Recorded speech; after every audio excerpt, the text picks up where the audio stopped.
noches, gracias a todos ustedes por estar nuevamente en el Centro de Arte Moderno para celebrar el nacimiento de este libro de José Luis Gómez Toré, gracias al esfuerzo encomiable de Juan con sus libros de la resistencia, porque realmente hay que tener mucha resistencia en todo sentido para, en estas épocas que estamos viviendo, emprender este tipo de empresas, ¿no? A la gente que no conozca el centro, bueno, decirles que aquí hay una actividad permanente, luego los que quieran pueden dejar su correo electrónico para recibir información. Eso que tienen ustedes en las vitrinas de atrás de la sala contigua y arriba es el Museo del Escritor, que es una colección de objetos que han pertenecido a autores en lengua española. Dentro de las actividades del museo acabamos de iniciar con este homenaje a Ángel Crespo una colección de chapas de autor para celebrar a nuestros escritores. Y bueno, y simplemente luego de la presentación que vamos a compartir un libro. Así que nuevamente gracias a todos por venir y los dejo con Juan, que va a presentar los papeles. Bueno, yo primero que todo agradecerles brevemente que hayan venido, agradecer al Centro de Arte Moderno, que siempre en las figuras de Claudio y Raúl, sus directores, han sido muy acogedores, y además también un vino de honor al final, lo cual les agradecer. Y luego, por supuesto, agradecer a las dos presentadoras, María José Bruña, que es profesora titular de Literatura Hispanoamericana en la Universidad de Salamanca, y a Pilar Martín Gila, que es poeta, crítica, musicóloga y muchas cosas más. También agradecer a Marta Sparren, artista visual, que ha colaborado con José Luis Gómez Toré, y yo creo que va a salir en la discusión porque al final de la mesa vamos a poder ver un vídeo que surgió a partir de una colaboración de ellos, que yo creo que José Luis va a explicar mejor. Y por último, agradecerle a José Luis Gómez Toré, aquí. Perdón. Y por último, agradecer, por supuesto, a José Luis Gómez Toré que se haya tomado el tiempo y el esfuerzo de escribir este libro, que a mí me tiene muy contento. Él es profesor de instituto, él es crítico, poeta y uno de los imprescindibles de la poesía española hoy, me parece. Acaba de sacar un libro de poesía y acaba de sacar una edición también de Ángel Crespo, que ya es la segunda vez que sale mencionado. Estamos bajo la aura del gran poeta, ¿no?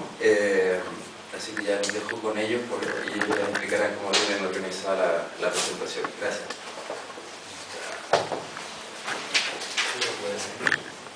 Buenas tardes, muchas gracias a todos, al Centro de Arte Moderno por siempre acogernos aquí. Gracias a todos los presentes, además sabiendo que hoy, como suele ocurrir además con la Feria del Libro, hay muchas actividades culturales. Agradezco mucho la asistencia y poder compartir ese momento. Gracias también a Pilar y a María José por acompañarme, y muy especialmente a Juan o Edmundo por estar ahí, y sobre todo porque, bueno, pues esto casi no me deja decirlo, pero es verdad que gracias a él ha nacido este libro, ¿no? Porque es curioso, porque este es un libro muy personal, pero es un libro de encargo en cierto modo, ¿no? Surgió un poco a raíz de una idea que me dio él, pero curiosamente pues, era como el libro que yo estaba esperando a escribir desde hacía mucho tiempo, ¿no? Como de muchas cosas que me estaban rondando en la cabeza. Y esto fue como un punto de partida para sacarlas adelante. Yo te la di porque sabía que la tenías en la cabeza. Y bueno, pues como el punto de partida del libro es un artículo de Joseph Roth, es el último artículo que parece que escribió en su vida, pues es el artículo que aparece al principio, bueno, que en una traducción que he hecho también para esta edición. Voy a empezar leyendo, ¿no? Porque me parece que es un buen punto de partida. Lo dejo la palabra a María José y a Pilar. El roble de Goethe en Buchenwald, Joseph Roth. En honor a la verdad, se difunden falsas noticias sobre el campo de concentración de Buchenwald. Se podría decir, cuentos de terror. Ha llegado la hora, me parece, de poner las cosas en su sitio. En primer lugar, Buchenwald no se llamó siempre así, sino Ettersberg. Con este nombre fue en otro tiempo célebre entre los conocedores de la historia de la literatura. Goethe solía encontrarse allí a menudo con la señora von Stein, bajo un hermoso y viejo roble. Ese aún existe gracias a la llamada Ley de Protección de la Naturaleza. Cuando en Buchenwald, o si se prefiere, en Ettersberg, comenzaron a talar el bosque para levantar al sur una cocina y al norte una lavandería, para los habitantes del campo solo dejaron en pie el roble de la señora von Stein. El simbolismo nunca ha resultado tan barato como hoy en día. Hoy en día es casi un juego de niños escribir lo que hoy se llaman glosas. Se las mandan a uno desde la historia universal gratis y sin gastos de envío, a su propia casa, a su pluma, a su máquina de escribir. Es verdaderamente para un escritor una cuestión de vergüenza escribir glosas sobre el Tercer Reich. Los robles alemanes, bajo los cuales se sentaban Goethe y la señora von Stein, únicamente gracias a una ley de protección de la naturaleza siguen existiendo entre la cocina del campo de concentración y su lavandería. Entre la ley de protección de la naturaleza que se creó hace ya tiempo y la ley antinatural que ha surgido tras estos años, o para decirlo en el nuevo alemán de esta época, entre la lavandería y la cocina se encuentra el roble bajo protección de la naturaleza de la señora von Stein y de Goethe. Junto a ese roble pasan cada día los prisioneros del campo de concentración, es decir, por allí se los hace pasar. En verdad se difunden falsas noticias sobre el campo de concentración de Buchenwald. Se podría decir, cuentos de terror. Ha llegado la hora, me parece, de poner las cosas en su sitio. En el roble, bajo el cual Goethe se sentaba con la señora von Stein, y que aún crece gracias a la ley de protección de la naturaleza. Hasta ahora, al menos por lo que yo sé, ningún prisionero se ha visto atado. En todo caso, habrá sido en otros robles, los cuales en este bosque no escasean.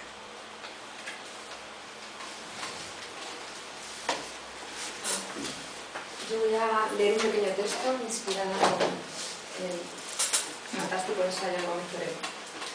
Lo primero que perturba en el ensayo de José Luis Gómez Toré, escrito en una prosa espléndida, ligera, aérea y a la vez extraordinariamente precisa, no consiste todo en qué contar, sino en cómo contarlo, es cómo realiza un ejercicio de riesgo y mira frontalmente al horror. No es anacrónico ese sondeo en las zonas más escabrosas de la historia del pasado siglo, especialmente en el dominio de la alta cultura, sino que constituye un intento claro de explicar el presente con más sofisticadas, si cabe, formas de alienación, autoritarismo y violencia. M.S. Sea, nos recuerda el poeta, es de los primeros en identificar el imperialismo occidental y la ideología nazi. Se abren así grietas en el muro mediante la interrogación acerca del papel del arte y la belleza en medio de la infamia, mediante la pregunta acerca de las delicadas conexiones entre ética y estética, sobre cómo Heidegger pudo ser el más grande de los filósofos y un ser humano atroz, Hilder más la culminación del artista moderno que un hombre ajeno a lo humano, interrogación también acerca de cómo vivimos hoy en un estado de excepción permanente, en palabras de Benjamin, en el que las fronteras de la legalidad son inquietantemente difusas y la política, como forma de poder, se infiltra subrepticia o directamente en los cuerpos. Jaume Peris, en su imprescindible ensayo sobre las lógicas represivas del siglo XX, La imposible voz, memoria y representación de los campos de concentración en Chile, parte del concepto de estado de excepción, pero también del de biopolítica, soberanía y campo de concentración, para pensar e interrogar la ética del testigo como estrategia legítima de resistencia al biopoder en las dictaduras militares del Cono Sur, especialmente en el Chile de Pinochet. Walter Benjamin, Paul de Man y Jacques Derrida, más tarde también Beatriz Arlo, habían constatado los huecos y carencias de los testimonios en primera persona, pero esa ética desde un no poder, también apuntada por Todorov, constituye la única posibilidad de reconstrucción de una memoria social, aunque de ningún modo, por supuesto, radique la continua presencia del mal en la historia. Así, el testimonio de Levi del 47, al que hace alusión varias veces José Luis Gómez Toré, o el de Semprún del 63, los de Hernán Valdés, posteriormente, en el caso de América del Sur, o Pilar Calveiro, en el año 98, son lúcidos ejercicios de recuperación del trauma a través de la escritura, de enunciación en ocasiones de la impotencia para hablar, de la indecibilidad y, en última instancia, de contestación a menudo diferida al biopoder. Cito a Sarlo, que dice: lo que Pilar Calveiro hace con su experiencia es original respecto del espacio testimonial. Afirma que la víctima piensa, cuando está al borde de la locura incluso. Afirma que la víctima deja de ser víctima porque piensa. Renuncia a la dimensión autobiográfica porque quiere escribir y entender en términos más amplios que los de la experiencia padecida. 2. Solo al final del ensayo El doble de Goethe en Buchenwald comprendemos de dónde nace la preocupación recurrente por el horror en los textos de Gómez Toré, poemas, ensayos como Claroscuro del bosque, en colaboración con Marta Sparren. Por el horror, esta preocupación por el horror que atraviesa como un escalofrío nuestra historia reciente, nuestro presente, asediado por otras formas de barbarie impuestas por el neoliberalismo, al que hace alusión en varios momentos: la alienación económica, el hambre, los centros de internamiento de migrantes, los mares llenos de cadáveres allá, aquí. ¿Desde dónde escribir? ¿Qué queda después de Auschwitz?, se interroga Hannah Arendt. La lengua materna, responde la pensadora, aunque ésta ya no sea inocente y esté gastada. Queda la capacidad potencial del lenguaje, de la poesía, desde los escombros, desde las ruinas de la historia, con sus marcas, de reinventar aunque no redima, de constituir una esperanza, una posibilidad como la luz de las luciérnagas en un bosque nocturno, según formulación de Pasolini retomada por Didi Huberman, siempre y cuando, por supuesto, sea escrita para los otros, para, cito, los desesperados. Recordemos aquí la ética de Levinas. Ese instante liminar, ese espacio residual de enunciación entre el verbo y el silencio, ese balbuceo. No en vano, afirma Gómez Toré, el poeta es tal vez el que siempre está a punto de callarse, y para Celan el retorno a la palabra poética no puede darse sino en forma de balbuceo. Ese claro del bosque es la única posibilidad o promesa de fundar lo que permanece. Hölderlin Dixit. Gómez Toré cita al poeta chileno Raúl Zurita, quien declara: si se puede hablar entonces de una tarea de la poesía, si todavía es posible decir eso, esa tarea es la de cruzar su propia muerte. Esto es, escribir no solo después, sino desde y más allá de Auschwitz. Se trata, dice Gómez Toré, de un acto de desposesión, de levantar ruinas y aceptar vivir en medio de la intemperie, desde la conciencia y sin ceder a la inercia de las palabras que nada dicen. El lenguaje, la poesía, subrayaría así la contradicción intrínseca del ser humano, aunque la asunción de la noción de banalidad del mal tampoco sea una opción fácil y oscurezca, de la misma manera que nos dejan sin respuestas y a oscuras la simplista dialéctica entre buenos y malos. Declara Gómez Toré: si el humanismo es posible, lo es desde la ambigüedad constitutiva de lo humano, vulnerable, constantemente amenazado. Hemos visto que la potencia de algunos textos testimoniales reside en cómo tratan y enuncian lo intratable, en cómo articulan lo imposible de articular. Esa imposibilidad o mudez de la que hablaba Walter Benjamin después de un evento traumático, a la que se refería haciendo alusión a los soldados que volvían de la Primera Guerra Mundial. La violencia en las dictaduras militares del Cono Sur se esgrimiría también sin pudor como una necesidad para implantar el modelo neoliberal. Sus excesos se separaban cuidadosamente de los dominios ético y político. Levi, Calveiro, Valdés, por hacer alusión a algunos autores, realizan un ejercicio de distanciamiento crítico porque el exceso de subjetivismo y patetismo, de melodrama, como se subraya en este ensayo varias veces, ayuda a sanar, tal vez, pero no a comprender mejor, de sustancia, y acaba restando proyección, significado. Es preferible insistir en lo planificado y profundamente humano del nazismo, porque sabemos con Alain Badiou que decir que el nazismo no es un pensamiento significa absolverlo implícitamente. La mera identificación sentimental dificulta más que ayuda a asumir la memoria de Auschwitz. Y así desmitificar Auschwitz no implica minusvalorar la atrocidad, porque no se puede reducir a nadie exclusivamente a la condición de víctima. Con todo, el aferrarse a la esperanza de mirar hacia los otros es lo que salva, como quería Benjamin, como quiere Todorov. Es preciso buscar esas palabras que verbalicen lo indecible, porque la única alternativa a ello es el olvido total. 3. Señala Gómez Toré que uno de los apartados más perturbadores y menos estudiados del nazismo es el hecho de que Alemania tuviera una legislación medioambiental pionera respecto a protección de animales y naturaleza, al mismo tiempo que animalizaba y deshumanizaba a los judíos.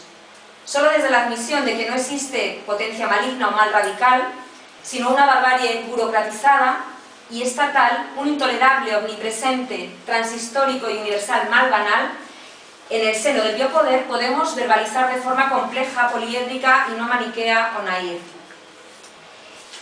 No se trata de hablar sin más, por eso, en el lugar de los otros, de cierto humanitarismo o solidaridad sin compromiso nacido de la indignación moral, aunque ya sabemos que estar en un campo de concentración no nos permite conocerlo mejor, y que los únicos realmente legitimados para hablar, si llevamos el razonamiento a las últimas consecuencias, serían los musulmanes, según Primo Levi y según también Gómez Toré. La autoridad del testigo consiste en que puede hablar únicamente en nombre de un no poder decir, afirma Giorgio Agamben en Lo que queda de Auschwitz. Un no poder decir desde la mirada al fondo de los ojos de los musulmanes, dice Gómez Toré. Jan Spivak advierte de la imposibilidad de hablar en lugar del otro, sea cual sea su forma de subalternidad, y sin embargo es necesario, más necesario que nunca quizá, abrirse al otro, hablar para el otro, escribir para el otro, como hace Néstor Perlonger, por ejemplo, en su poema Cadáveres, como hace Raúl Zurita. Esto constituye una nueva ética enunciativa ejercida desde el no poder, un sujeto imposible que se sitúa en la posición del que habla, a unas sabiendas que representa un vacío o, en el mejor de los casos, un resto. Es esa capacidad de sentir, de constatar a través del otro cierto grado de lo que se ha dado en llamar humanidad, pureza o bondad en medio de la desolación, la violencia y el horror, lo que me interesa rescatar aquí. Esa fraternidad en la muerte o muerte fraterna, según Semprún. Esa solidaridad en el no poder que se erige en forma de resistencia y aliento para la vida. La solidaridad, pues, o el cuidado dentro de las virtudes cotidianas, que señala Todorov frente a lo extremo, es una manera poderosa de resistencia y supervivencia en la adversidad extrema de la nuda vida. 4. En realidad, Adorno nos lanza una advertencia, nos quiere interpelar, pretende de algún modo provocar, dice Gómez Toré, y obliga a la lírica del siglo XX a interrogarse a sí misma, a escribir desde la fractura y ser consciente de que la belleza es lo que no puede ser vulnerado y es a la vez vulnerable, de que hay una obligación moral de escribir. La poesía como frágil destello de dolorosa lucidez que podría ser silencio. La poesía que no siempre es catarsis o consuelo.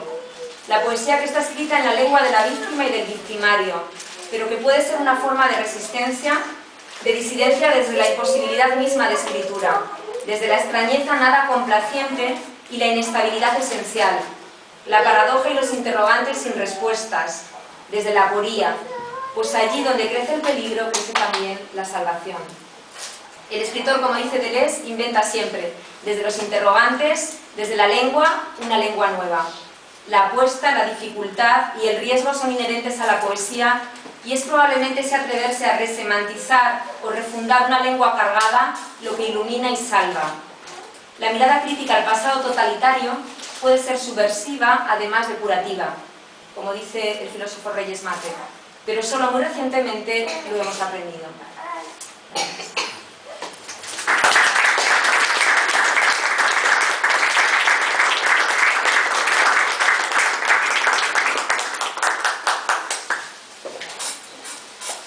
Buenas tardes a todos.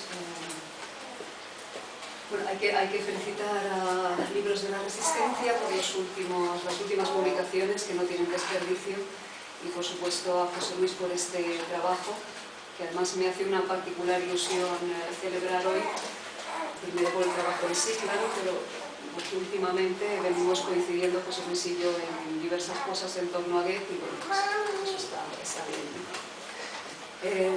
Bueno, yo vuelvo al artículo de Roth con el que has empezado, ¿no? Yo creo que esa imagen, la imagen que evoca este artículo, la de los prisioneros pasando delante de ese árbol, de ese roble, a cuya sombra el genio de la literatura alemana rumiaba sus obras, esa imagen, por un lado, ya contiene su propia crítica en cuanto a la banalización de los símbolos, en cuanto a la gratuidad de los mitos, y por otro lado, esa misma imagen pone en marcha las preguntas de este trabajo de José Luis en torno a los mitos, los símbolos que construyeron, sobre los que se construyó el nazismo, y los símbolos con los que nosotros ahora construimos ese relato. Es este un tema, pues la barbarie, el significado de lo que ocurrió en la Segunda Guerra, es un asunto que a José Luis evidentemente le viene interesando desde hace bastante tiempo, y él lo va rodeando, lo va acercando, digamos, desde distintas formas de decir, desde distintos discursos, y el ensayo, pero también está el trabajo con Marta Farrell, con la poesía, ¿no? que vais a ver más esta tarde. Y sí quiero decir que en ninguno de los dos casos el lugar desde el que él habla, tanto la poesía como el ensayo, parece querer ser otra cosa distinta de lo que es. Es decir, que cuando aborda el tema desde la poesía, él pone en juego todos los elementos propios de la poesía, lo que le concierne a la palabra poética, la potencia, la palabra en potencia, esas posibilidades siempre suspendidas de la palabra, el margen del silencio, todo eso es propio de la poesía y es lo que él trabaja. Incluso el asunto al que remite el encuentro entre Heidegger y Celan ya deja también esa palabra pendiente, esa palabra que no se dice, ¿no? Como que no está actualizada también, como la propia palabra poética. Y en el ensayo él deja ver el proceso de pensamiento, es decir, no lo oscurece, no lo oculta, no hace cosas raras, sino que va sembrando el camino de preguntas, que es, yo creo, lo más valioso. Y bueno, dentro de lo delicado y complejo que es este camino, parece un buen comienzo remitirse a Goethe, porque digamos, la época de Goethe no es cualquier época en relación a nuestra modernidad o en relación a todo el siglo XX. Son tiempos también políticos y sangrientos aquellos, y es bueno, lo que Safransky llamaba los años salvajes de la filosofía, que también lo serían del arte, ¿no? Porque está Goethe, está Hölderlin, está Beethoven, en fin, es una época. Y en la filosofía pues tenemos a Fichte, tenemos a Hegel, a Marx, Nietzsche, bueno. Y es justo desde la filosofía, es Nietzsche quien señala la voluntad de poder, la famosa voluntad de poder.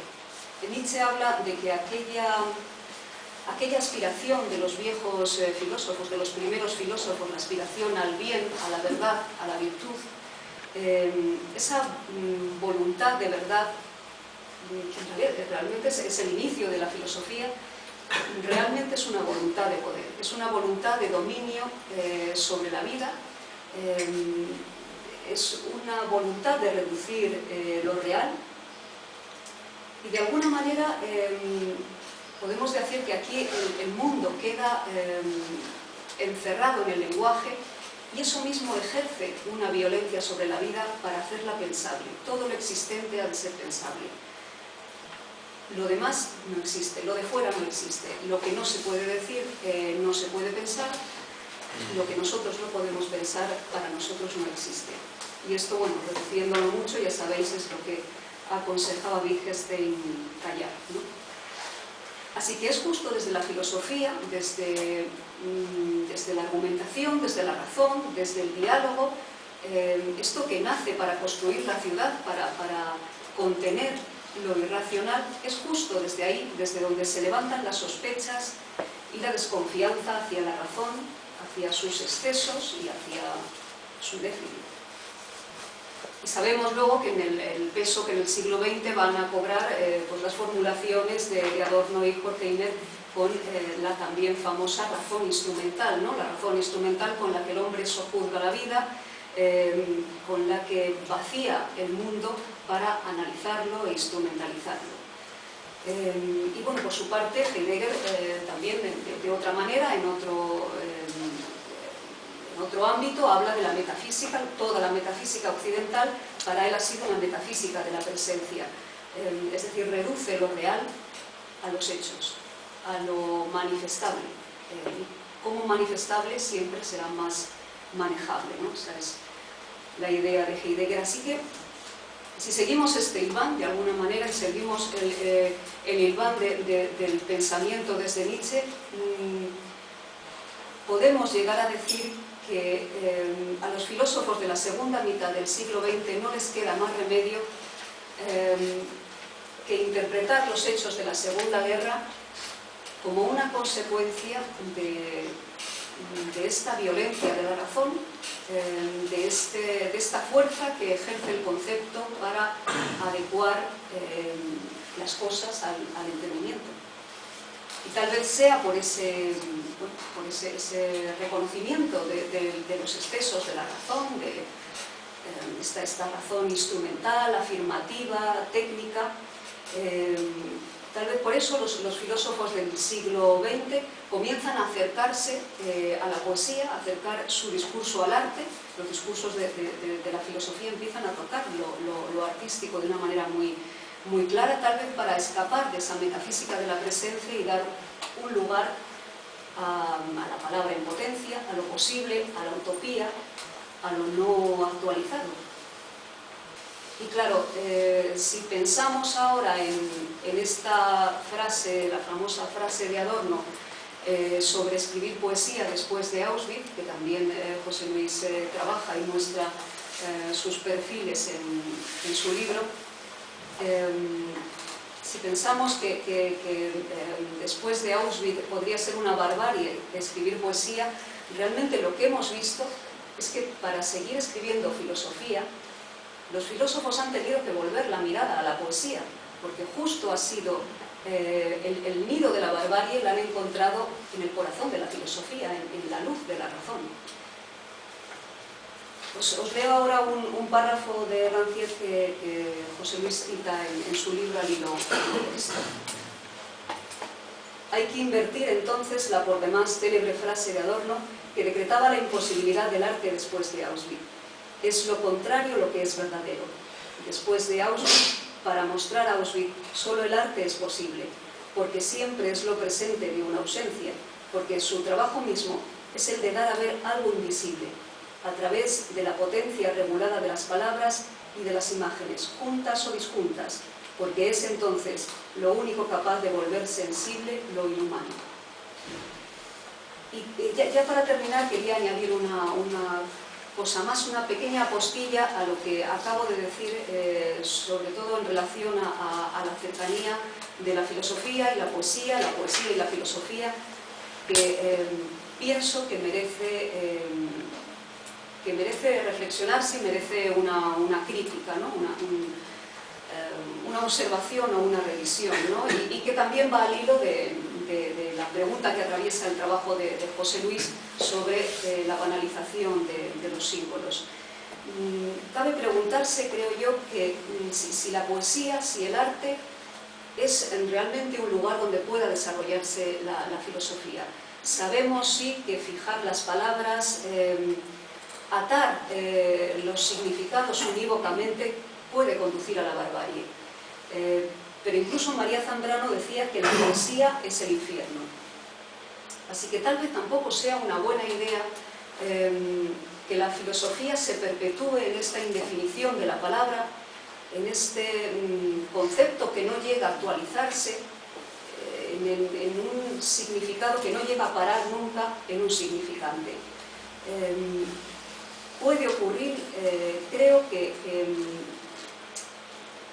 de alguna manera esta fusión o esta confusión de algunos discursos pueda haber dejado el campo demasiado abierto a los grandes productores de argumentos, de marcas, de mitos de saldo.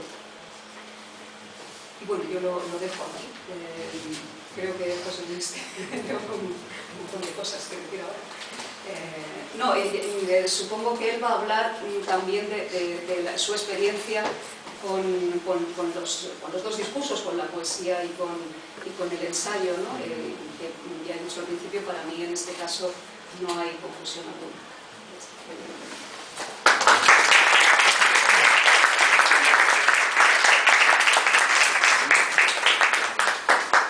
muchísimas gracias porque creo que se han abierto muchos interrogantes y preguntas interesantes. Y bueno, un poco al hilo del último que ha comentado Pilar sobre el ensayo, la poesía, el arte en general. Pues algo que me resulta interesante y que he intentado abordar en algunos momentos del libro, aunque realmente daría para otro libro o para muchos otros, ¿no? Es por un lado la cuestión, ¿no?, de la representación, ¿no?, de cómo representar lo que se resiste a ser representado, ¿no? Y cómo sentimos a veces la insuficiencia, ¿no?, de distintas aproximaciones, ¿no? ¿Por qué no nos basta solo los hechos desnudos, ¿no? ¿Por qué no basta solo el documento?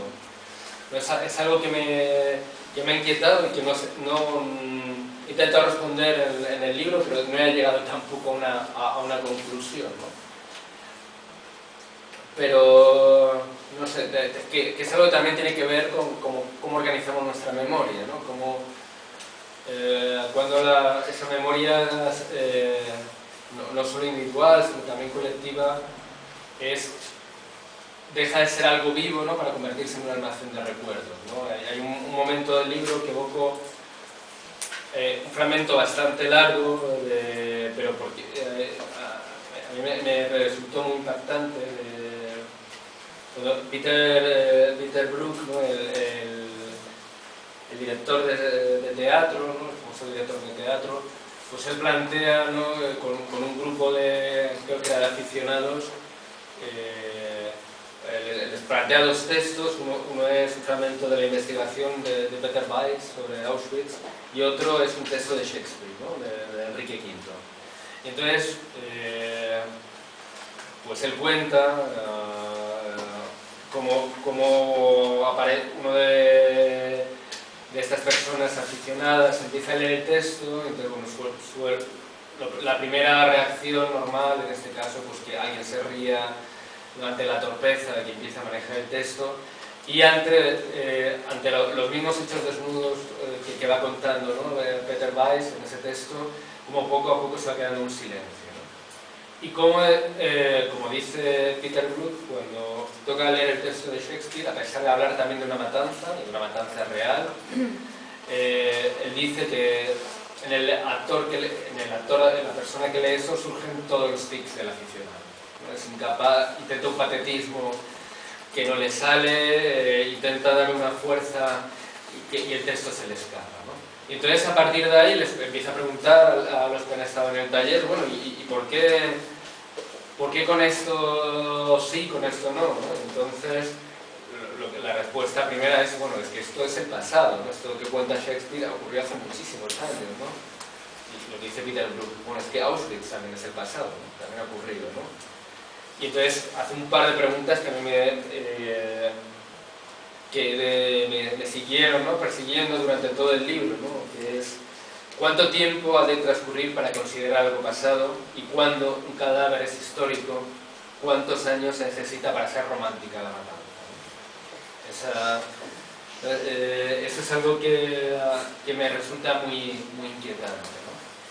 Y por otro lado,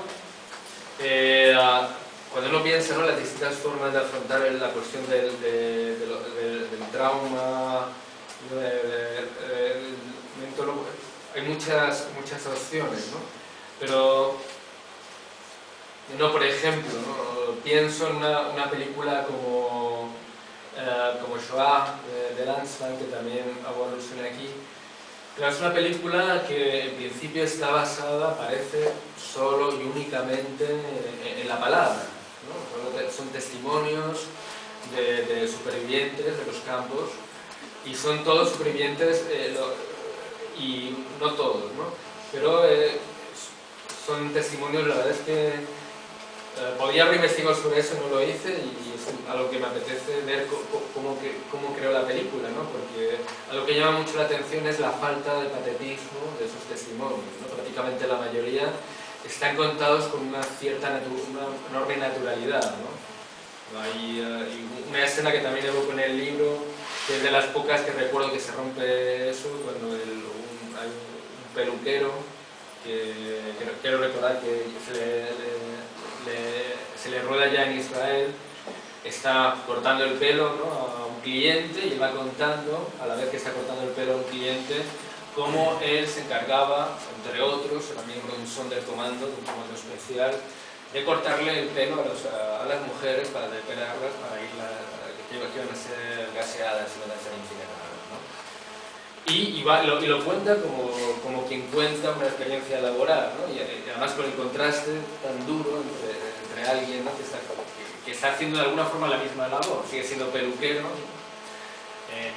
en su tienda de Tel Aviv, quiero recordar, y mientras evoca ese horror en el campo de Treblinka, ¿no? Hasta que hay un momento que esa persona que parecía tan fría se desmorona, y es cuando recuerda cuando uno de sus compañeros se encuentra, bueno, pues ahí a unos familiares, y tiene que seguir ejerciendo la misma labor, ¿no?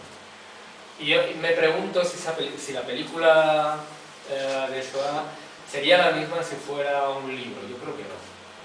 Yo creo que no. O sea, que aunque parece que ahí está solo la palabra, el testimonio desnudo, es muy importante la voz, ¿no? La voz, los rostros, aunque esos rostros no sean de actores y no digan de nada, y también la imagen, ¿no?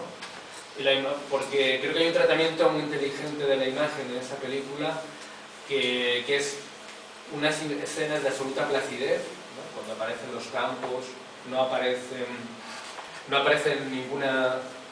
A ver, estoy con mi memoria intentando recordar, a lo mejor si hay alguna, pero que yo recuerde no hay escenas de reconstrucción de imágenes de cadáveres, ¿no?, de toda la... que podría haber sacado perfectamente, ¿no?, como hace por ejemplo Alain Resnais en Mechinieves, uno de los primeros documentales sobre los campos, sí saca imágenes muy duras, ¿no?, de cuerpos, de cadáveres. Lanzmann no hace nada de esto, ¿no? Pero claro, el contraste, ¿no?, entre esos campos campos en el doble sentido de la palabra, ¿no?, porque es un campo que se ha convertido en campo, ¿no?, han crecido las hierbas, parece que ahí no hay nada, pero está detrás toda la memoria, ¿no?, de los hechos. Y algo que también me interesa en relación con la representación, y por eso no me interesa, creo que la poesía o el arte, ¿no?, sigue teniendo que decir, no solo el ensayo, no solo el análisis, el documento histórico, es porque nos pone de lleno con los límites, ¿no?, de lo que podemos decir y lo que no. Y eso es muy interesante y además mueve muchas cosas que el mero análisis racional no las mueve, ¿no? Plantearse por qué determinados temas se resisten a ser dichos en un poema, en una obra de teatro, en una novela, nos está diciendo algo muy importante, ¿no? Y trabajar con eso desde dentro para mí es fundamental, ¿no? Poder trabajar con eso, ¿no? Como hace por ejemplo Celan, ¿no?, que podía haber repetido Fuga de la Muerte. Fuga de la Muerte fue un poema que, bueno, la verdad que la primera lectura así en público no fue demasiado exitosa, ¿no?, porque incluso recibió algunas burlas, ¿no?, porque lo hizo delante del grupo del 47, que era un grupo de escritores que para nada estaban en sintonía con la poesía de Celan, que les sonaba algunos anticuada, retórica, se le ocurrió estetizar los campos, etc., ¿no? Pero luego fue un poema que empezó enseguida a aparecer en libros escolares, en antologías, a normalizarse, ¿no? Y curiosamente Celan no quiso seguir por ahí, ¿no? Él que le dice a Ingeborg Bachmann en una carta: mi madre solo tiene una tumba, ¿no?, y esa tumba es este poema. Y sin embargo no quiso seguir por ahí, ¿no? Quizá por eso, porque era importante para él. Podía haber repetido eso, y siguió buscando otras líneas, algunas alejándole mucho, ¿no?, desde luego de los lectores de lengua alemana, que entendieron muy mal los últimos libros, ¿no? Y un poco lo que decía antes, esto acabo, yo creo que es interesante pues que podamos también abrir un pequeño diálogo, ¿no?, entre todos, ¿no? Por ejemplo, ¿no?, ¿por qué el poema se resiste a ser político, por ejemplo, ¿no? porque yo creo que ahí hay una resistencia, ¿no? Y que es de nuestra época, no de todas, ¿eh? Porque quiero decir, ya decía Jorge Guillén aquello de cuando decían poesía política, y dice, bueno, es que Quevedo es político, ¿no? Quevedo es un poeta político de principio a fin, ¿no? Lo que pasa es que, claro, que es una política que coincidía plenamente con la ideología de su época, ¿no? Con sus rupturas, sus contradicciones, pero ahí estaba, ¿no? Pero, claro, aquí hay dos respuestas fáciles y muy simplistas, ¿no? La primera es, no, el poema es que no puede ser político, ¿no? Una salida esteticista, ¿no?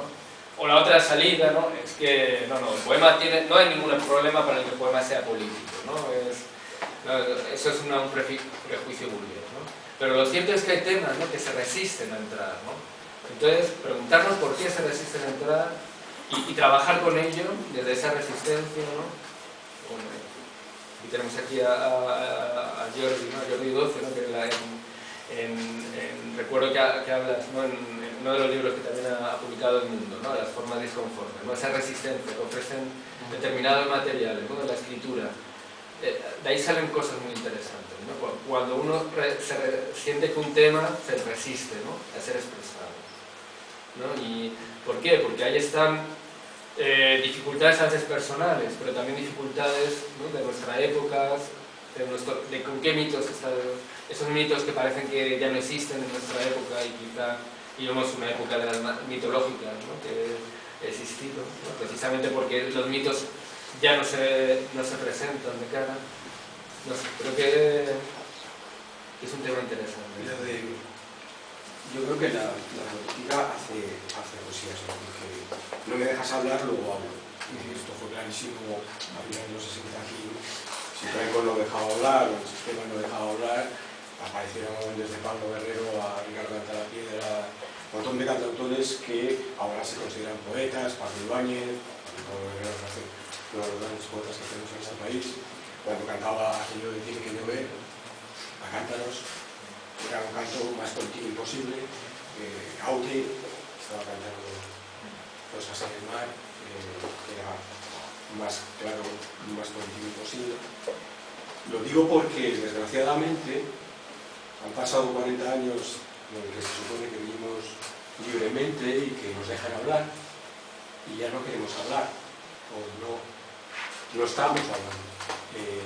Estos viejos poetas cantores de los 60 y 70, influidos por el año 68 y por Dylan y demás, pues se echan de menos en actitud, en postura. Yo que sigo muy de cerca a todos estos grandes poetas cantores, lo he hecho mucho de menos. Y con respecto a lo que han dicho antes, no entiendo muy bien porque somos luz y barbarie, esto está muy claro. Pienso, luego mato, para que respondáis a esas artes. Pero yo creo que Auschwitz y Buchenwald ha habido en la historia de la humanidad tantos que era necesaria la palabra después de tanta barbarie. Hay tantos pueblos que fueron callados y cuya existencia incluso ignoramos que existieron. Ahora en China se descubren pueblos que no tienen nada que ver ni siquiera con el sistema chino de forma de vida y el sistema social, y que fueron apagados por la propia evolución del planeta.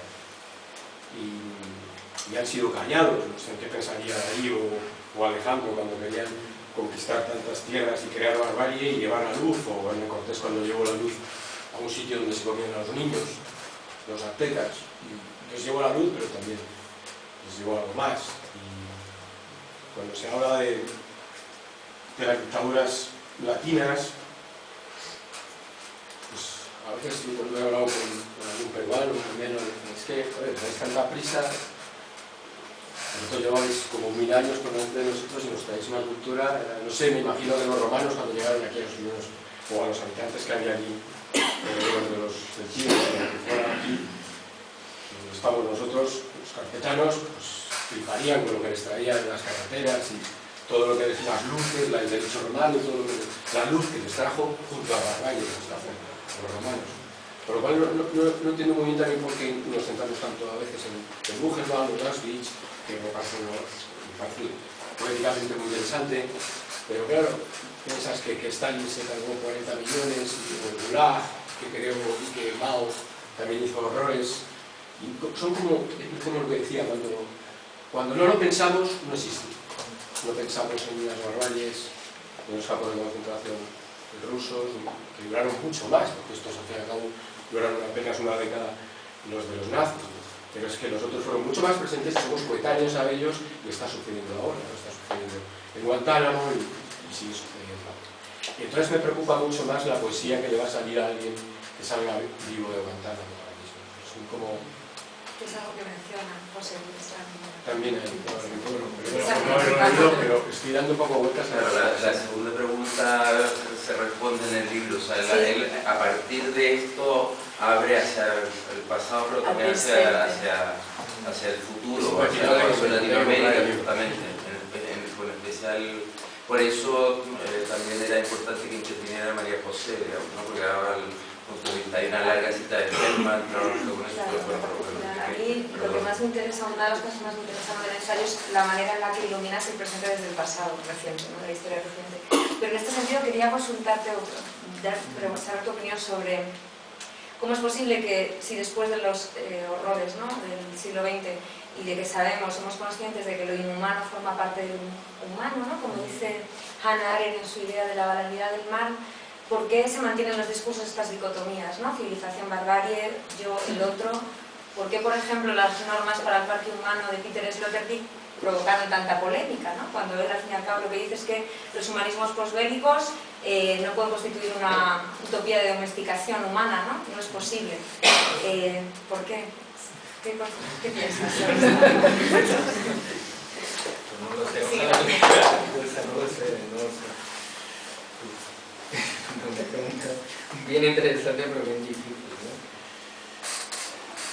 ¿no? No sé, quizá porque no hemos... A nivel de memoria social, porque a nivel individual yo creo que sí somos conscientes, pero a un nivel discursivo, general, divulgativo, nadie cree en la banalidad del mal, ¿no? Y Hitler es un monstruo, y Mao es un monstruo, ¿no? Y Pol Pot.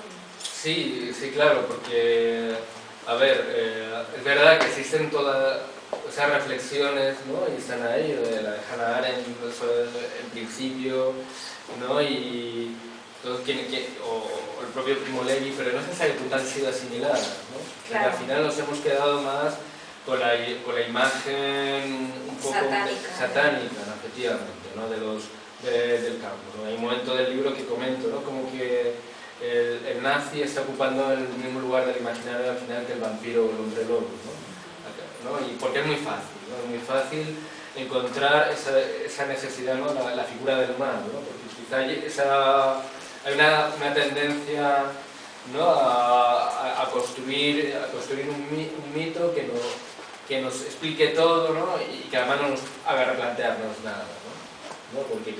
Porque si también lo plantea Primo Levi, ¿no? Bueno, pues, si los nazis no son seres humanos, no pasa nada, ¿no? Fue una cosa, un hecho inexplicable y no nos afecta, Un paréntesis, ¿no? Claro, un paréntesis y no pasa nada, ¿no? Pero efectivamente, si los nazis son seres humanos, ¿no? Y lo que hicieron es, yo creo que no es exactamente igual a otras cosas, ¿no? Y es importante señalar cada aspecto, ¿no? Pero sí, ¿no? Que también nos iluminan sobre el pasado y sobre nuestro presente, ¿no? O sea, que efectivamente hay esa violencia está ahí y se ha dado muchas veces en la historia, ¿no? Lo que dice Juan Hellman, ¿no? Estamos después de Auschwitz o estamos durante Auschwitz, no tomando Auschwitz como símbolo, ¿no? ¿no? Y luego también, bueno, y eso yo no descubro nada en el libro, porque ya esa reflexión estaba ahí, por ejemplo, en Rancière, ¿no? que has citado tú, ¿no? La tentación, como también en un momento determinado hay que sospechar un poco por qué en un momento determinado Auschwitz no te interesa tanto y en un momento determinado sí, ¿no? Si no estamos ahí creando un nuevo mito como ¿no? como un apocalipsis, ¿no? Rancière tiene una tesis, no sé si ha acertado o no, pero bueno, aquello que ¿no? que dice que que Auschwitz vino a ocupar el lugar vacante que había dejado la revolución, ¿no? Cuando se deja de creer en un hecho que corta el tiempo, ¿no? En un hecho como que corta tiempo, en un hecho sagrado, ¿no? que fue para muchas generaciones la revolución, cuando esa creencia en la revolución por muchas cuestiones, ¿no? Cuando se empieza a reconocer el Gulag, lo que hace Mao en China, cuando cae el muro de Berlín, etcétera, cómo de pronto empieza la necesidad de llenar eso con otro gran acontecimiento. Lo que pasa que, curiosamente, es un acontecimiento no de la esperanza, sino de la desesperanza. Bueno, es una tesis que no sé si estoy del todo de acuerdo, pero desde luego es interesante, ¿no? Sí, yo un poco por seguir abriendo el diálogo. Bueno, en primer lugar felicitarte no solo por la edición preciosa, sino por el contenido del libro. Y yo creo que el gran acierto del libro y lo que nos reúne aquí es que está lleno de preguntas, es decir, que no hay respuestas, ¿no? Con lo cual enlazaremos luego con algunas de las cosas que han salido, porque realmente no puede haber respuestas, pero preguntas hay muchísimas, empezando con la última que se había planteado, el problema de Auschwitz, ¿no? ¿Por qué la centralidad de Auschwitz? Decía en su traverso que Auschwitz es un punto de ruptura, de quiebra de la historia, ¿no? De la historia del siglo XX, ¿no? Es decir, y ahí se corren dos riesgos que tú planteas muy bien en el libro.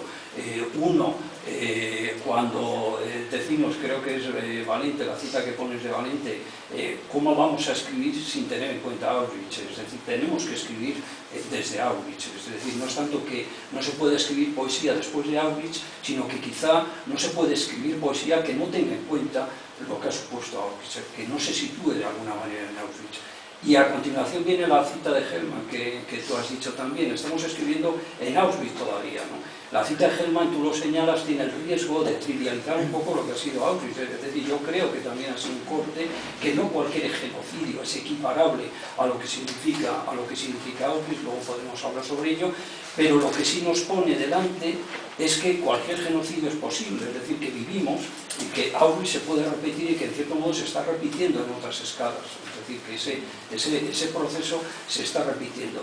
Y yo creo que eso enlaza con lo que tú planteas muy bien en el libro y que ha sido también una de las intervenciones que habéis hecho, o quizá las dos, es decir, cómo nos plantea también, tú planteas la idea de cultura y civilización, cultura con K, y civilización, y cómo ni una ni otra garantiza absolutamente nada. Es decir, como esa cultura, que es lo que tú has planteado, ¿no? Esa filosofía clásica alemana, lo que Nietzsche empieza a desmontar, es decir, lo que supone llevar ese siglo de la razón lleva a una matanza sin límites y absolutamente impensable, como puede ser la de Auschwitz, y además una matanza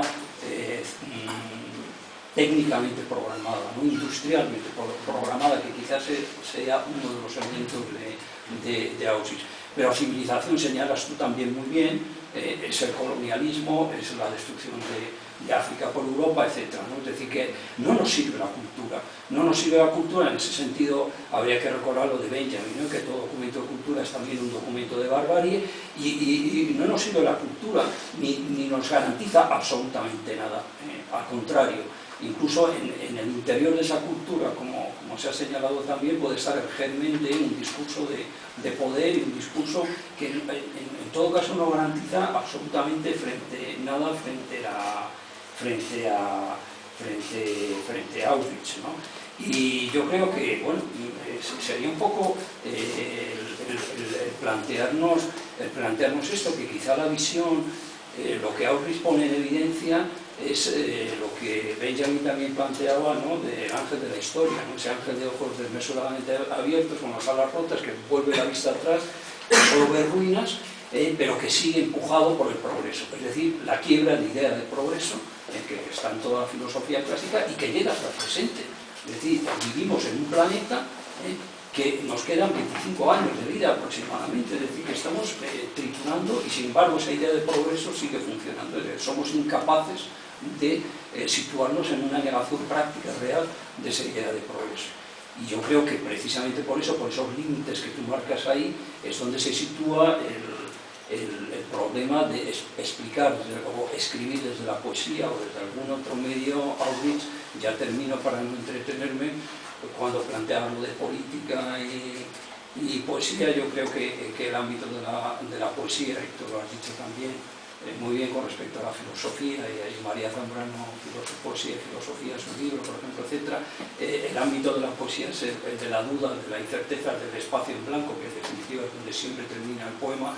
Por eso quizá se tiene que plantear, o se plantea de una manera tan central Auschwitz, y otros campos más discursivos quizá no se sitúen en ese terreno, pero bueno, no me quiero exceder.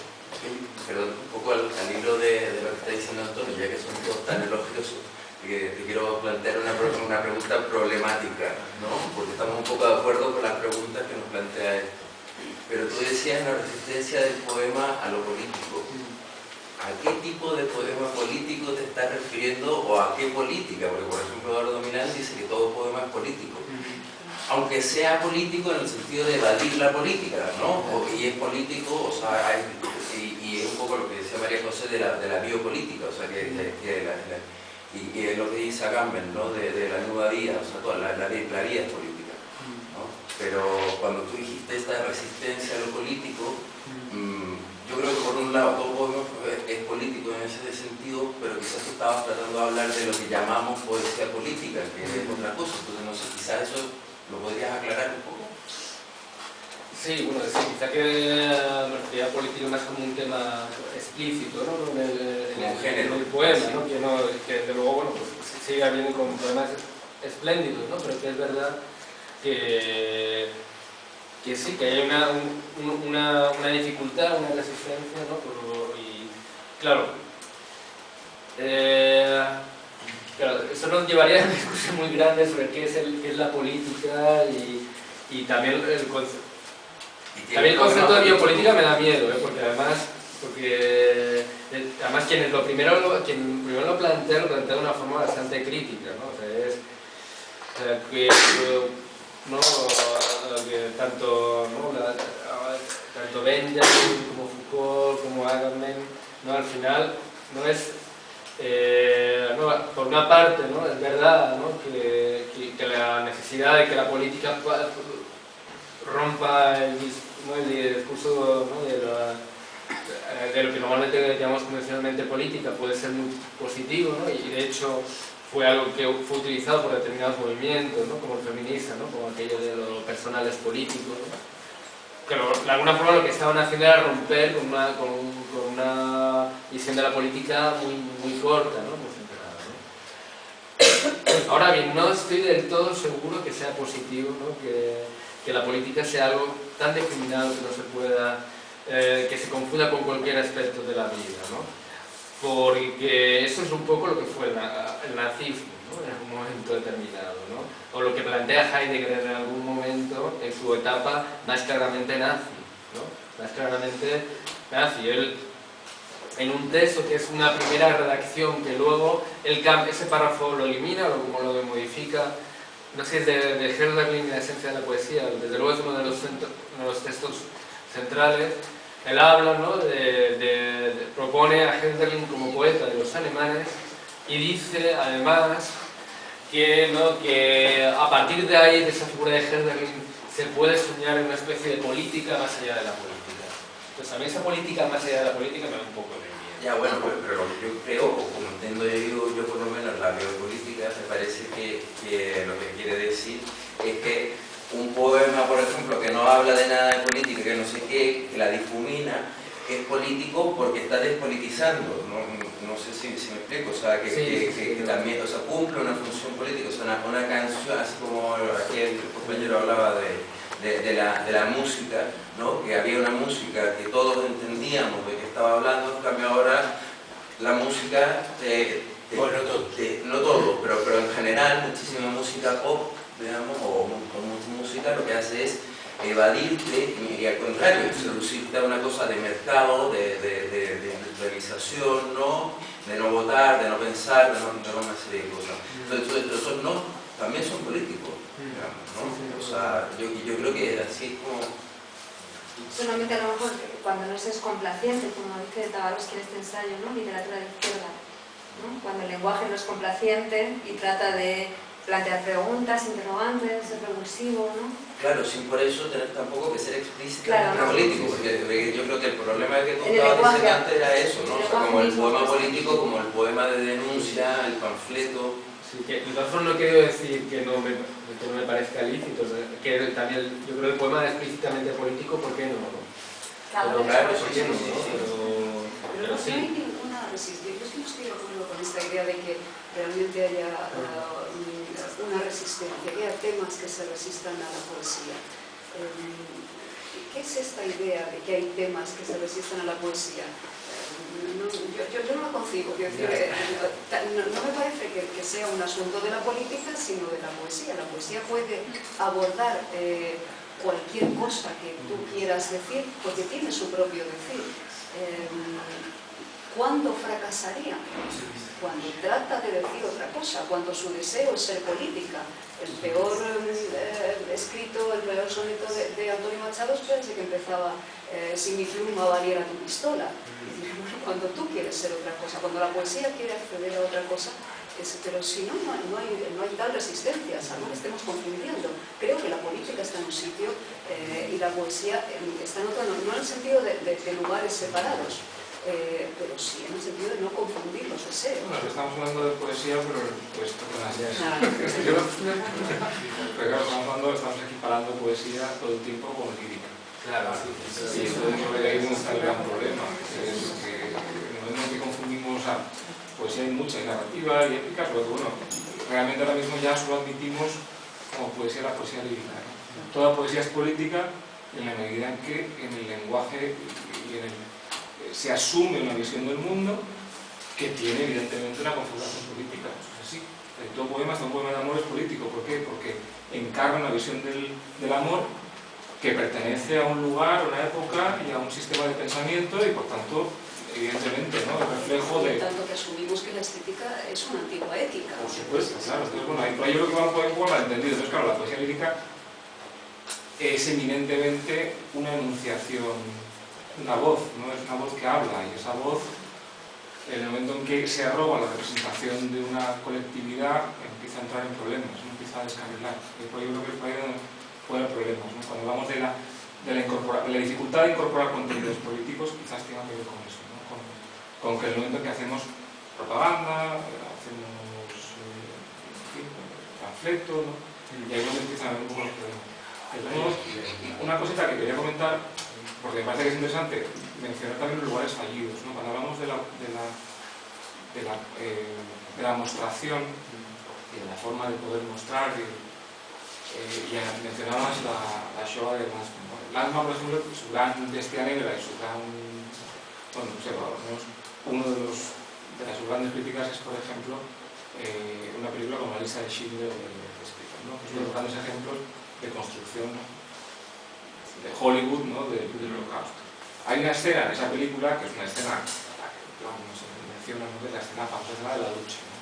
Cuando las mujeres entran en la ducha del campo y estás esperando, o sea, es una imagen, un efectismo brutal, estás esperando que el mundo caiga en el mar y lo que cae es agua de verdad. No sabes qué pensar, realmente uno está jugando conmigo.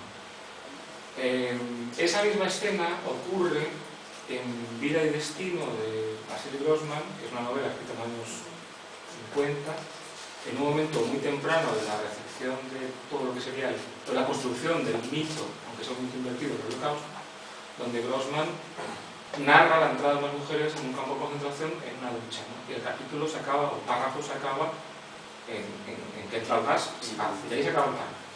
Pero como está escrito desde una estética absolutamente, para lo que es la época anacrónica, pero es estética de novela realista del 19, en el sentido muy naif, pero muy efectista, muy efectiva, perdón, no te produce, o sea, te emociona, te conmueve, ¿no? Es decir, porque está escrito desde un lugar que es como casi notarial. No sé si me estoy explicando, pero entonces, ¿cómo es posible que Grossman, desde un lugar muy... se lo pueda permitir, porque es realmente un exceso, y quizás la idea que yo quiero decir es que es obsceno meterte con la pluma o con la cámara en esas duchas, ¿no? Hemos aprendido a pensar que es obsceno.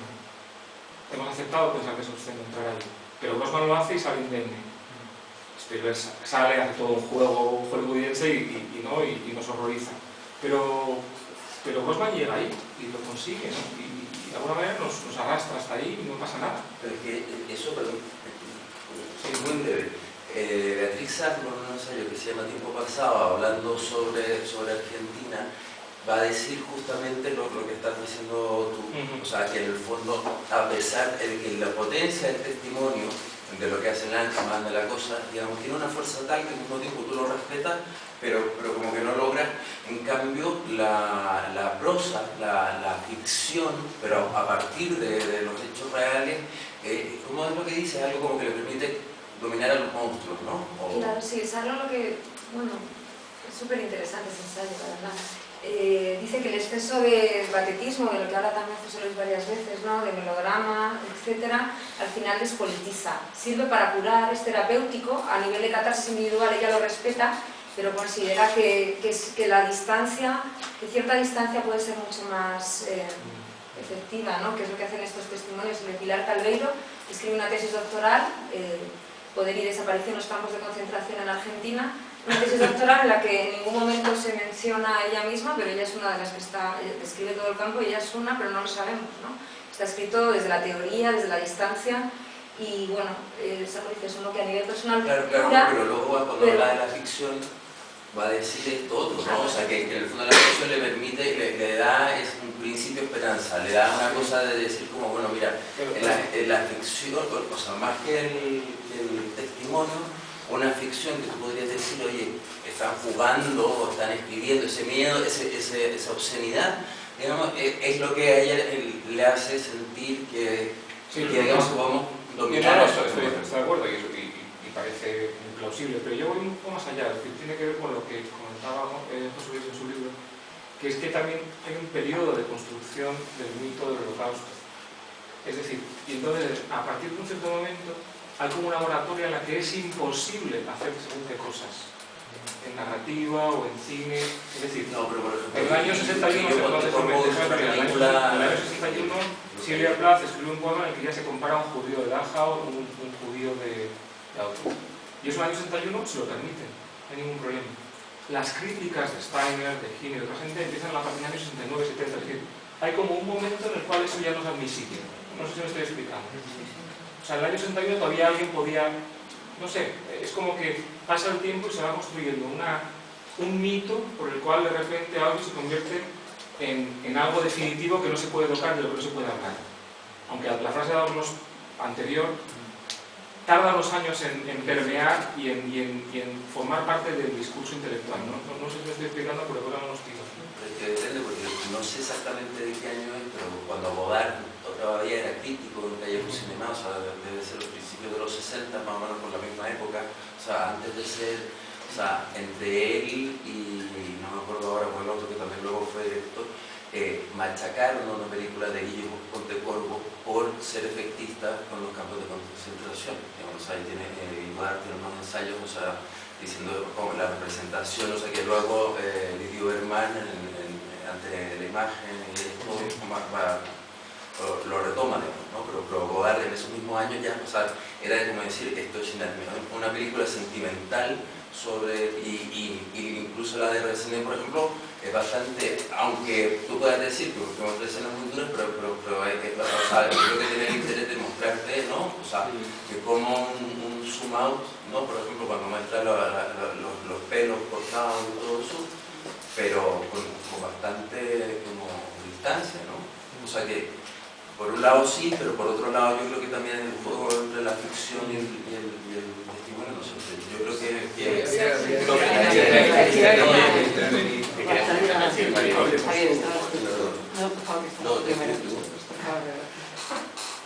es que el diálogo es tan interesante y tan hondo. Lo que se ha hablado de la memoria y de la respuesta de la poesía y de la filosofía, ¿nos parece que algo ha dicho Jordi también antes, que la filosofía, claro, hace preguntas, pero la que encarna las preguntas es la poesía. La filosofía no lleva un proceso de encarnación como llevas. Y además, la memoria, yo creo que la poesía lo que hace es que da densidad a la memoria, porque se puede tener memoria pero sin densidad, y además elimina el tiempo. Porque la poesía yo creo que se mueve dentro, la verdadera poesía, es eterna. Es decir, el tiempo desaparece aunque exista en plenitud el tiempo, pero no está, es todo. Y por tanto, la forma más profunda, yo creo, de llegar a tener las huellas de algo, mientras uno vive, porque ya cuando muere no, es a través de la poesía, mediante ese adensamiento de la memoria y esa eliminación del tiempo. No sé si vosotros estaréis de acuerdo, ¿no? Más que determinar la vida de presencia perpetua, ¿no? Que está siempre presente. Eso es, exactamente. Bueno, yo quería decir que aparte de lo que tú has dicho de la resistencia, o sea, más que lo que tú decías de la resistencia de la poesía escrita, de la escritura, creo que hay una resistencia en la lectura propia, de leer históricamente, de leer políticamente un poema, ¿no? Y al ir un poco porque se está engarzando todo, el Congreso Celan, hemos hablado mucho de estas cosas, y también la lectura del fascismo de baja intensidad, el libro que acaba de publicar Antonio Méndez Rubio, que creo que dialoga muy bien con el tuyo también. Me preguntaba, claro, la influencia de Heidegger, sobre todo a través de Gadamer, parece que ha fijado una manera de leer los poemas, ¿no? Que tiene que ver con una interpretación muy personal que hace cada lector de un poema. Con lo cual, cada poema es para cada lector una cosa diferente. Eso lo tenemos todos ya casi muy interiorizados en cuanto a crítica y en cuanto a posición lectora, ¿no?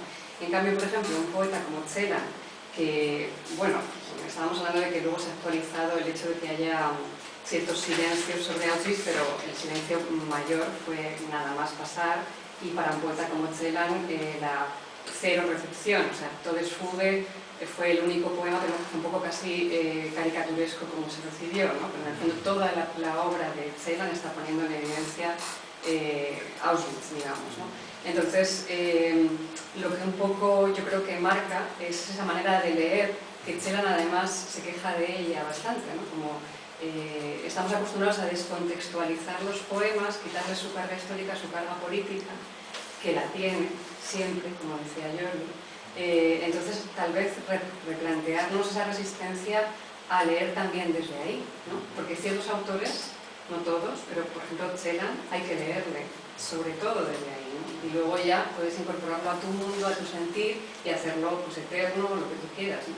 Pero yo creo que también replantearnos esa manera de, a mí por lo menos es lo que me suscita, ¿no? Ganas de replantearse una manera de leer el poema, también políticamente y también históricamente. No sé qué opinas. Sí, bueno, además, en el caso concreto de...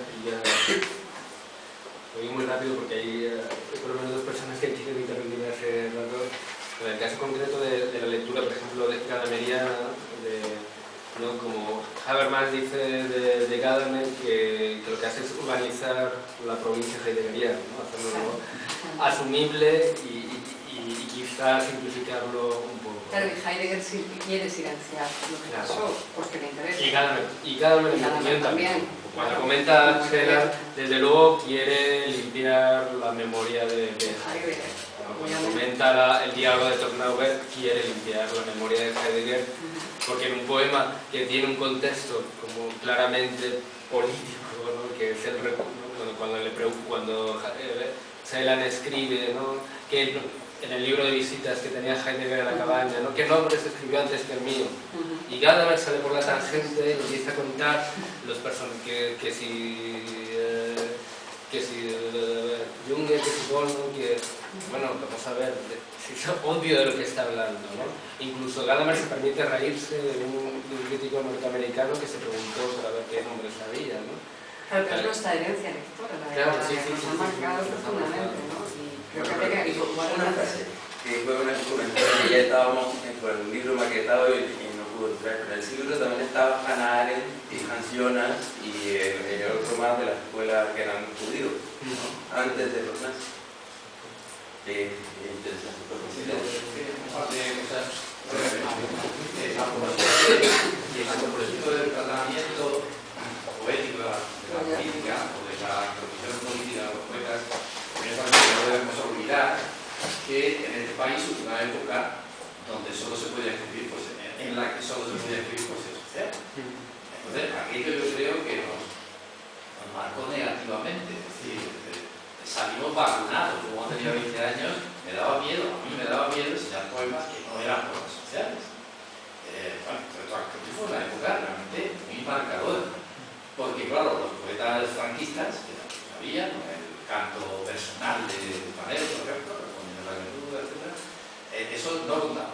sobre todo poetas sociales. Pero aquello yo creo que nos dejó vacunado, es decir, en este país es muy difícil escribir poesía claramente política, entre otras cosas, porque somos nietos, bueno, yo no veo hijos de aquellos poetas, ¿no? Nosotros seguramente nietos. Pero yo creo que ese mismo problema no se ha producido en Latinoamérica. A mí me parece que en Latinoamérica no se ha producido, y de hecho la poesía jesuita es claramente política. Y no tiene esos, digamos, esos problemas de caer en lo pedestre, pues llegar a la sociedad española, que luego sí tuvo mucha aceptación en los cantautores y fue muy escuchada por los lectores, y fue el momento de que la poesía dejó de tener lectores, la poesía, no ya la poesía social, y ya en los años 70 pues, se leía mucho, a los que veían los poetas sociales eran los lectores que no estaban interesados en poesía, sino que estaban interesados en que les acariciaran los oídos con música o con Miguel Hernández reeditadísimo o la de Otero, que es reeditada. Con todo mi respeto, pero es así. Entonces, pero creo que en Latinoamérica ese fenómeno no se ha producido. Y aquí la poesía sí que se ha metido en política. Y yo creo que de una manera mucho más digna, en muchos sentidos. Porque por un Germán y por un Zurita hay 40 poetas sociales igual, lo que pasa es que no hace sentido, ¿no? Quizá no hemos entendido. Y por otra parte, brevemente, antes decíamos que ha habido muchos muchos lager, bueno, pues determinados ejercicios. Y con relación a los de hoy, hay que marcar posiblemente una gran diferencia. El Gulag se conoció después. Los lager, aunque había filtraciones, se sabían y se silenciaron, se conocieron después. Los grandes, en fin, los grandes crímenes de la China comunista se han conocido generalmente después. Pero hoy, los campos de concentración de hoy y la opresión que hoy se está viviendo, la terrible situación de países como en fin, los africanos o como los de TP, los conocemos hoy. Es decir, está siendo simultáneo a nuestro, digamos, nuestra, entre comillas, actuación, ¿no? A nuestro trabajo, lo que sea. Y sin embargo, nosotros seguimos haciendo, seguimos, no quiero decir mitificando, pero nos atrae más aquello de lo que se supone después que lo que hoy está ocurriendo. Vamos a tener que esperar también 30 o 40 años a que se sepa lo que está ocurriendo en los campos de refugiados de Turquía y de Siria, por ejemplo, de Sudán, ¿no? Tendrán los poetas y los filósofos que reflexionar sobre eso dentro de 40 o 50 años, cuando hoy, así, mirando un poco de soslado las noticias, estamos viendo que el profesor Layo tiene que escarbar mucho, pero no llega. Solo puede dar lugar a la poesía de la impotencia. La poesía de la impotencia. O sea, que lo único que hay ahora escribiendo gente que yo veo es que ¿qué puedo hacer yo desde aquí por uno de Guantánamo o un sirio? Hay una impotencia real, probablemente hacia la pantalla de televisión. Una situación curiosa. Estamos más informados que nunca, pero somos más pasivos o inactivos o estamos más... Estamos en la época del político también, ¿no? Y de los tiempos hegemónicos. No, yo era lo anterior, lo de Auschwitz. No, que cuando hablamos de la construcción de ciertos mitos, ¿no? Yo creo que a partir de Auschwitz, pero también a partir de los derechos civiles de la gente negra con la esclavitud, ¿no? Y en el siglo XX se ha planteado quién tiene derechos, qué voces tienen derecho a construir mitos, desde qué comunidades y desde qué discursos se tienen derecho a construir mitos. Yo creo que Auschwitz, la comunidad judía lo ha tomado, ¿no?, como un momento clave para aportar, digamos, su voz, su poder dentro de lo que es los discursos de Occidente, ¿no? Y plantear, digamos, su propio lugar a través de ese mito. Así que en cuanto fue creciendo ese mito, también se fueron apoderando más de ese discurso para tomar voz y poder, ¿no? Y se puede discutir si eso es bueno o malo, eso ya es otra cosa, ¿no? Pero creo que eso ha ocurrido con Auschwitz, pero también ha ocurrido con el suceso de la esclavitud en los Estados Unidos, con la comunidad negra, que han hecho de ese suceso para construir todo un mito por el cual pudieran tomar voz y poder dentro de los Estados Unidos. Creo que es un poco lo que ha pasado en muchas comunidades que han sido marginadas a través de la historia, que se han tomado un suceso para poder construir un mito que les dé voz dentro de él, ¿no? No sé si la comparación es buena, digamos, ¿no? Creo que hay esa necesidad, ¿no?, de tomar voz, ¿no?, a través de determinados acontecimientos, ¿no?, con todos los riesgos que usted siempre quiere construir un mito, ¿no? Pero claro, sería problemático en cualquier caso considerar que eso es ajeno a nosotros, tanto que blancos, europeos, no judíos. Es decir, que también una construcción del imaginario occidental está el reconocimiento del otro y la empatía. Y, por ejemplo, una cosa muy curiosa es las malas relaciones que tenían los jerarcas nazis con una parte sustancial de la Iglesia, del cristianismo, no digo de la Iglesia católica, de los jerarcas católicos, las ideas de compasión y piedad que están en los movimientos de base cristianos, evidentemente los despreciaban. Es decir, que eso también está en la historia y está en las propias relaciones y en la intrahistoria política del régimen nazi, ¿no? Pero me parecería problemático. Es decir, puedo entenderlo que, o sea, lo podríamos estudiar como que efectivamente eso ha ocurrido en realidad en algunos casos, ¿no? Pero creo que como sociedad occidental ha sido una forma también de reafirmar la compasión, la piedad y el reconocimiento del otro, ¿no? Eso es lo que está ahí. Que por eso es un punto de escepticismo. Es que yo creo que es imposible que no estemos ahí porque es contestatario, ¿no? Esta construcción del mito es contestatario al discurso de Occidente, y Occidente ha respondido, ¿no? Yo creo que desde ese lugar de compasión y respeto a la construcción de estos mitos como modo de poder tomar voz dentro de los discursos de Occidente, ¿no? Pero creo que sí, que siempre estamos involucrados, aunque sea solo porque son discursos contestatarios, ¿no? Yo quería un poco... para mí está siendo muy interesante escuchar tantas voces, porque tengo la sensación de que este texto, leído o no leído por temática, se posa como una suerte de herida, ¿no? Como que rápidamente hay mucha necesidad de hablar de todo esto, ¿no? Lo político, la palabra, la lectura, la representación, y yo creo que no es casual, tiene que ver con la coyuntura en la que vivimos, donde hay una fuerte herida social, donde se posan muchas cosas, ¿no? Y una de ellas es ejemplos de texto. En ese sentido, como que quería hacerte como un par de preguntas al calor de donde yo lo he leído, ¿no? Y yo lo he leído como desde dos sitios, ¿no? En primer lugar, cuando tú estás como planteando Auschwitz como ese producto, ¿no?, de la violencia de la razón, ese campo organizado, yo no podía evitar que la lectura ahora me lleva al Mediterráneo, donde hay todo un dispositivo muy logocéntrico, ¿no? Los dispositivos de frontera, todos los dispositivos de gestión de flujos migratorios, y al final es una gran tumba, es una gran fosa, ¿no?, orquestada con derecho internacional. Entonces a mí me parecía que había como que ese Auschwitz de pronto se encarnaba en este otro Auschwitz que estamos habitando y ante el cual de momento no hay mucha palabra, ¿no?, porque de pronto ahí se problematiza esa voz que se encarna, que además queda muy dislocada y impotencia, es decir, entonces no podía evitar estar leyendo Auschwitz y en el fondo estaba como muy colocado ahí, ¿no?, en esa otra fosa que estamos habitando. Por eso yo creo que lo dejé de manera especialmente iluminatoria, ¿no? Estamos habitando Auschwitz porque estamos habitando esa fosa. Pero luego la pregunta que quería hacer es, claro, leyéndote, viendo un poco los dos textos y por tu propio conocimiento, el idioma, la cultura, ese diálogo que tú tienes con lo alemán, y me explico lo alemán. ¿Por qué digo lo alemán? Puede parecer muy homogéneo y lo hago adrede.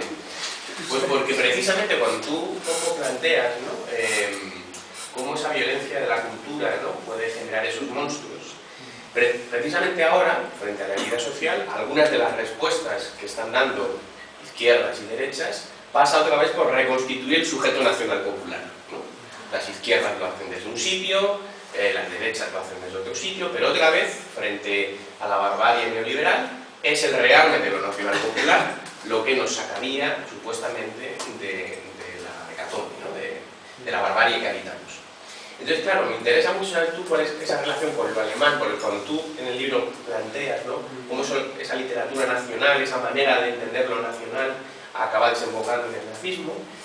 Ahora, ¿cómo reverbera? Porque de pronto encontramos, insisto, a derechas e izquierdas, una necesidad de reconstituir ese sujeto histórico, que es comunitario, que es colectivo, y donde la poesía se va a mover mal necesariamente, porque es voz desde el sujeto que difícilmente puede encarnar un modelo colectivo, porque no tenemos una tradición whitmaniana, digamos, en España, que fuera capaz de intentar aprender lo colectivo desde otro lugar más cívico, más, o por lo menos es débil, ¿no? Entonces, no sé, ¿cómo ha sido para ti ese diálogo con eso, lo alemán, lo nacional, popular, y cómo eso dialoga con la coyuntura que habitamos para ti, ¿no? Sí, bueno, yo creo que efectivamente tú lo escribes siempre en el presente, ¿no? Y entonces, pues efectivamente todas esas cuestiones hay sobre la mesa, ¿no? ¿Qué se vuelve a hacer, ¿no? Efectivamente con lo nacional, que, ¿no? Hasta qué punto parecía un tema superado y no, está ahí presente, pero pero sobre todo me interesaba también cómo lo nacional se construye también a través de otros tipos de discursos, ¿no? Como por ejemplo el caso alemán, con lo alemán, ¿no? Pues se construye a través, ¿no? de lo literario, ¿no? como muchas otras naciones, ¿no? Lo literario, la música, ¿no? Claro, el caso de Alemania, yo bueno, soy un osado porque yo no soy germanista, entonces probablemente no domino muchas cosas que quizá también podrían estar en el libro, ¿no?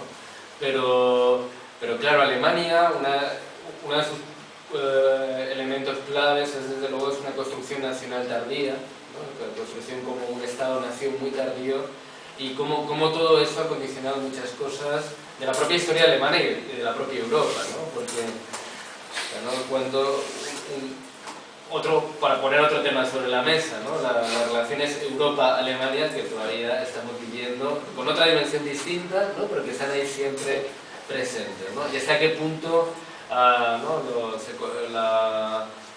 hasta qué punto desde Alemania se comprende Europa, ¿no? Que también es algo que a mí me inquieta, ¿no? Pues la sensación que los alemanes tienen muchas virtudes, pero no sé si comprenden bien Europa. ¿Se han comprendido alguna vez bien Europa? ¿No? Y de ahí está la historia un poco para por lo menos sospechar sobre eso, ¿no? Y entonces, claro, en el caso concreto del alemán ellos tomaron, ¿no? Ahí es lo que en el libro cuando hablo de la cultura, ¿no? La idea de cómo a través de esa literatura, de la música, se fue creando, ¿no? una identidad propia muy fuerte, ¿no?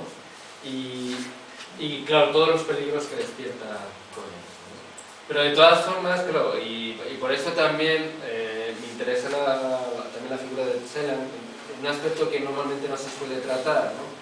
Y que en el libro la verdad es que no he tratado mucho, y yo creo que sería interesante, ¿no? Y que salió, por ejemplo, en el congreso en el que también estuvo Esther de Celan en España, que se celebró en Cáceres hace un par de semanas, ¿no? Que es cómo Celan es un extraterritorial, es un outsider dentro de la poesía alemana.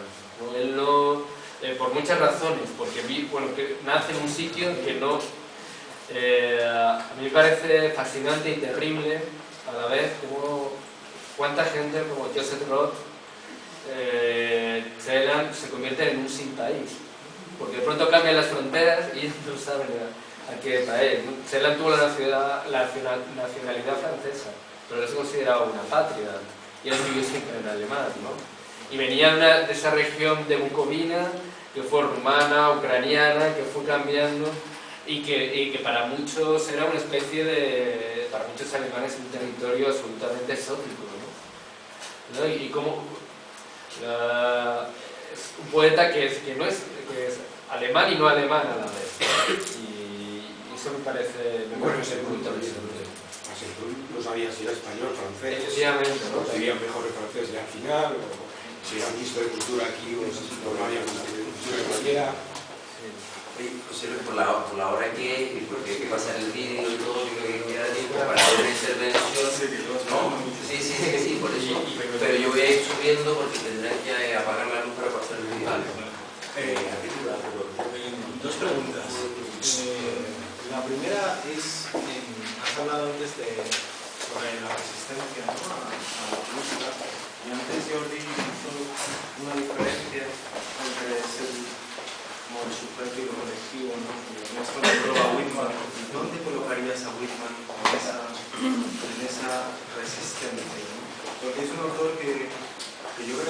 resolver un poco todo ese dilema y quizá cuando antes estábamos hablando aquí de lo que pasa en la poesía española, a lo mejor tiene que ver, no lo sé, con la propia recepción de Whitman en los ciencias hispanoamericanos y que aquí prácticamente no existió o que existió de determinada manera, ¿no? Entonces, bueno, esa es una de las preguntas.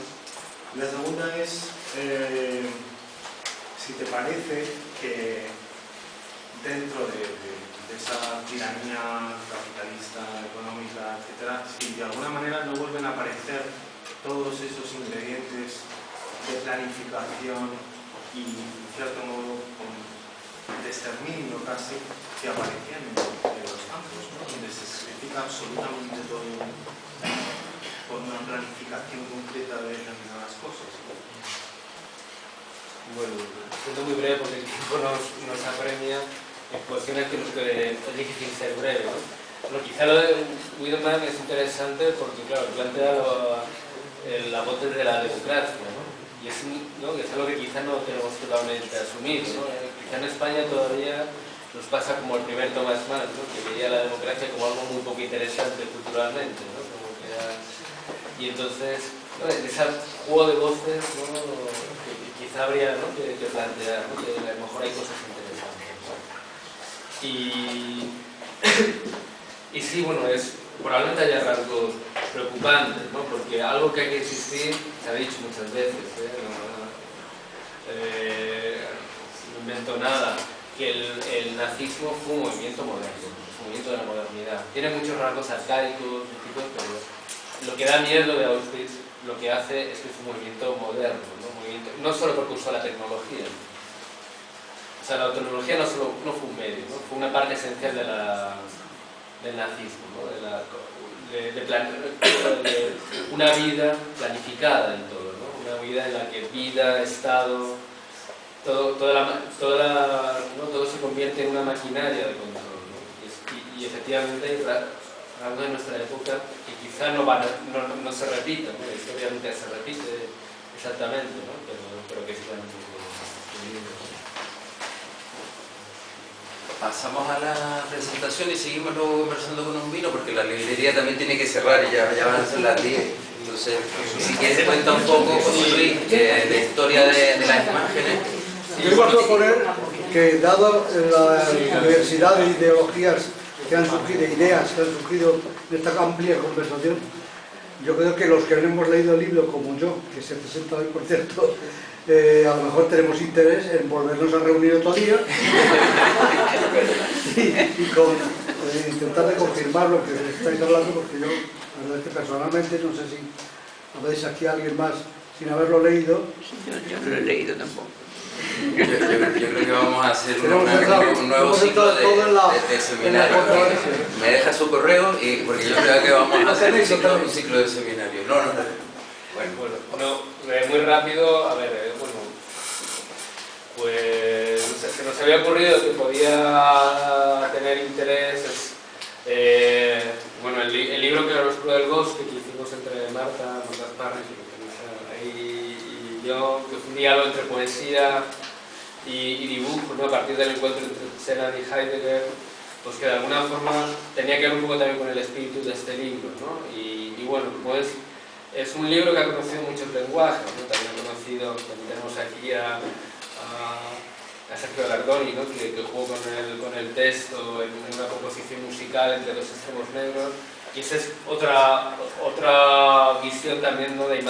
con las imágenes en movimiento y la voz de los poemas en la voz de los artistas. La voz no. Solo la